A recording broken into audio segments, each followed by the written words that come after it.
I am Thanos, the most powerful warrior in the world. I could have destroyed the whole Earth. So, help subscribing to the Arif Yohamart channel. Thanks. Assalamualaikum warahmatullahi wabarakatuh. Ketemu lagi marang Mas Ganteng, yaitu Arif Lukman. Kali ini kita melanjutkan cerita dari Mbak V Handayani yang berjudul Kawin Kontrak. Masih ingat Angga dan Arini episode 44 kemarin? Nah, kita lanjutkan ini di episode 45. Ciao Cico. Nah, sebelum kita lanjutkan ceritanya, please bantu channel Arif Yohamart agar lebih berkembang lagi dengan cara tekan tombol like dan subscribe. Terima kasih. Nah, monggo kalau aturi duduk sing enak, rebahan, pasang headset kalau ada headset, kupingnya dibuka, mendengarkan suara merdu saya. Dan kali ini episode 45. Selamat menikmati. Ciao. Tangisan Angga Junior membangunkan seisi rumah. Dengan sigap Arini menggendongnya dan membuatkan susu untuknya. Entah mengapa udara malam ini terasa panas. Kipas angin tidak mampu menahan keringat yang kini membasahi dahi dan tubuh Arini. Kegelisahan juga menghinggapi Papa Adalat. Berulang kali dia mencoba memejamkan matanya, akan tetapi rasa kantuknya seperti tidak menghinggapinya. Dia lalu mengambil ponselnya dan mencoba menghubungi adiknya yang berada di Colmar, Paris. Di kamar sebelah nampak Rama tengah tertidur pulas. Tidak seperti Benny yang sama sekali gelisah sejak sore tadi. Dia sama sekali tidak bisa melupakan kejadian siang tadi. Wajah Arini seakan terus meminta pertanggungjawaban atas apa yang telah terjadi. Tiba-tiba ponselnya berdering. Seketika dilihatnya nomor yang tertera di dalamnya. Rupanya Pak Edi, kepala pengawas tambangnya di Tenggarong, Kalimantan Timur. Diliriknya jam yang berada di meja dekat tempat tidur. Waktu telah menunjukkan pukul 2 dini hari. Tidak biasanya Pak Edi menghubunginya tengah malam begini. Mungkin ada masalah di tambang, pikirnya. Tanpa menunggu lebih lama lagi, Benny menerima panggilan itu. Wajahnya seketika pusat pasi. Tanpa sadar, dia meloncat dari pembangunan pembaringan dan membangunkan Rama yang tertidur sambil membelakanginya. Rama kaget akan apa yang dilakukan Benny sahabatnya. Ingin sekali menegurnya, akan tetapi wajah tegang yang terlukis di wajah Benny membuatnya mengurungkan niatnya. Benny hanya mengurungkan ponsel yang dipegangnya kepada Rama. Dengan wajah penuh tanya, Rama menerima ponsel tersebut dan berbicara dengan lelaki di ujung telepon. Alangkah terkejutnya Rama kala mendengar keterangan dari Pak Edi. Tanpa menunggu lebih lama lagi, dia lalu memesan tiket untuk penerbangan pertama menuju Kalimantan Timur. Syukurlah dia mendapat tiket penerbangan pertama bersama Benny. Dengan bergegas, Rama lalu mengambil tas kecilnya dan mengisinya dengan beberapa lembar baju. Pagi menjelang.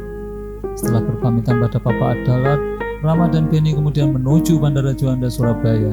Untunglah tidak banyak pertanyaan yang dilontarkan oleh Papa Adalat kala Rama berpamitan untuk ke Kalimantan mengurus pekerjaan selama beberapa hari, hingga Rama dengan tenang bisa meninggalkan lelaki tua itu untuk sementara waktu. Akhirnya sampailah keduanya di rumah sakit terbesar di kota Samarinda. Alangkah terkejutnya keduanya kala mengetahui bahwa dari kecelakaan tersebut tidak ada yang selamat. Semuanya mengalami luka bakar yang sangat parah. Rama nampak terduduk di lantai kala mendapat keterangan dari suster bahwa para korban berperawakan tinggi serta seorang warga biasa yang berperawakan kecil. Hanya data diri dari sebuah tas kelit yang masih bisa terbaca. 4 paspor milik warga keturunan atas nama Michael, Hubert, Jason, dan Angga yang bisa diselamatkan. Benny hanya terdiam. Dia sama sekali tidak pernah menyangka bahwa Angga akan kembali ke lokasi tambang bersama para rekan bisnisnya. Pak Edi yang telah lebih dahulu berada di rumah sakit menjelaskan kronologis kejadian pada Rama dan Benny. Rama benar-benar merasa bingung. Dia tidak bisa menjawab pertanyaan dari pihak kepolisian yang akan melakukan autopsi. Dengan tangan bergetar, ia pun melakukan panggilan ke sebuah nomor yang sangat dihafalnya di luar kepala. Wanita di ujung telepon hanya mengiyakan kala Rama memintanya agar segera menemuinya di Tenggarong, Kalimantan Timur. Dia tidak lagi bertanya lebih jauh.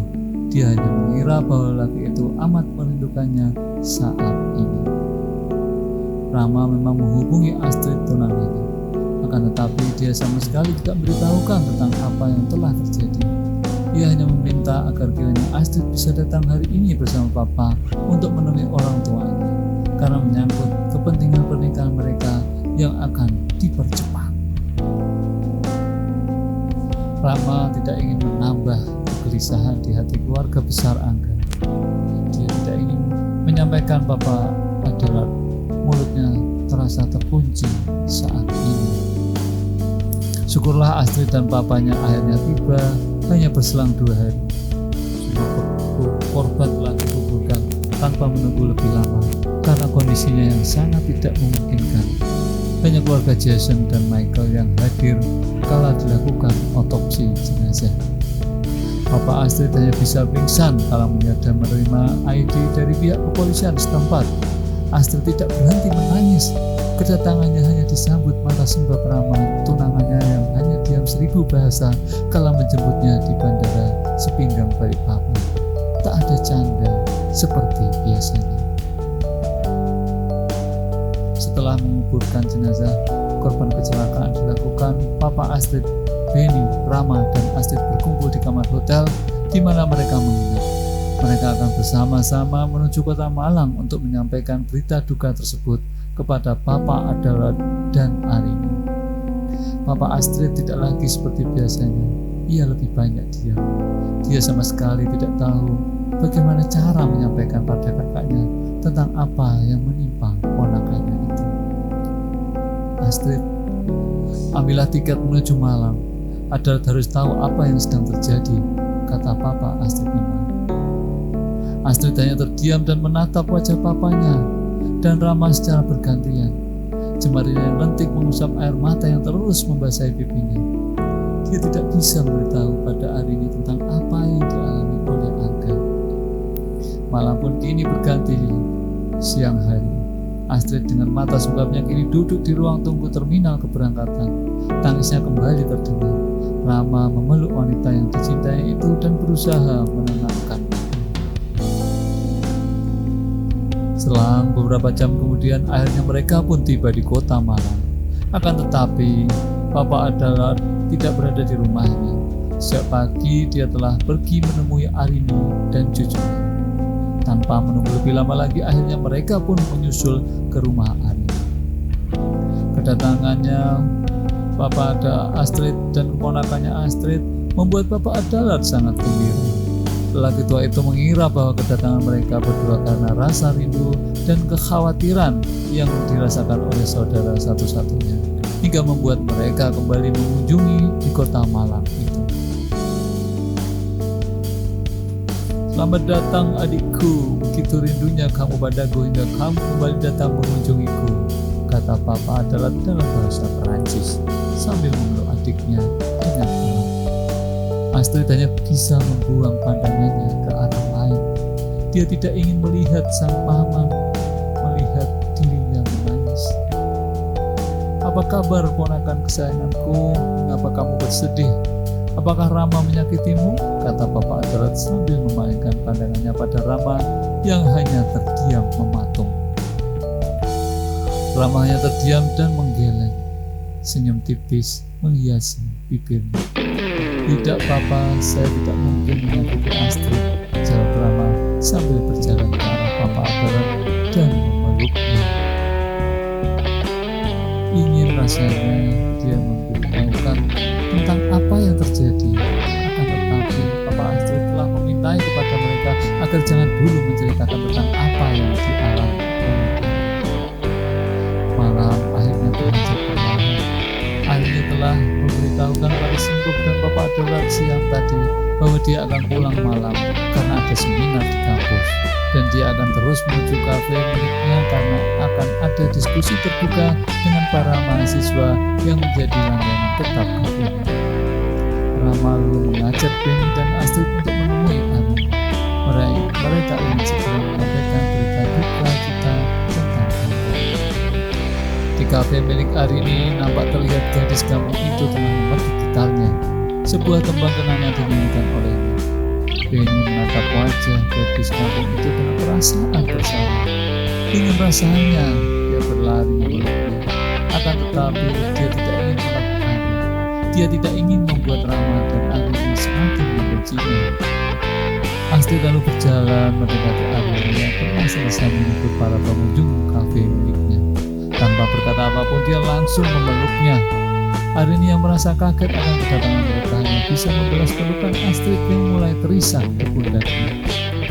Tiba-tiba Benny dikejutkan oleh dering telepon seluler dan cerita pun bersambung lagi. Sahabat Tuhan, adalah gue sudah terderdek di suaraku ketika menyampaikan berita duka ini pasti akan sangat heboh sekali ya. Astagfirullah. Semoga sahabat Tuhan sabar ya untuk mengikuti cerita di episode 46 nanti ya. Terima kasih mohon bantuan untuk like, share, komen dan channel ini akan lebih berkembang lagi. Assalamualaikum warahmatullahi wabarakatuh. Ciao. Halo wong ganteng lan wong ayu. Piye kabare? Aku Hulk. Menungso werna ijo sing paling kuat rak ono tandingane kejaba Thanos. Matur suwun wis nonton video Arif Yohamar. Ojo lali like lan subscribe channel ini. Matur suwun. Terima kasih, thank you, kamsahamnida, gumawo. I love you.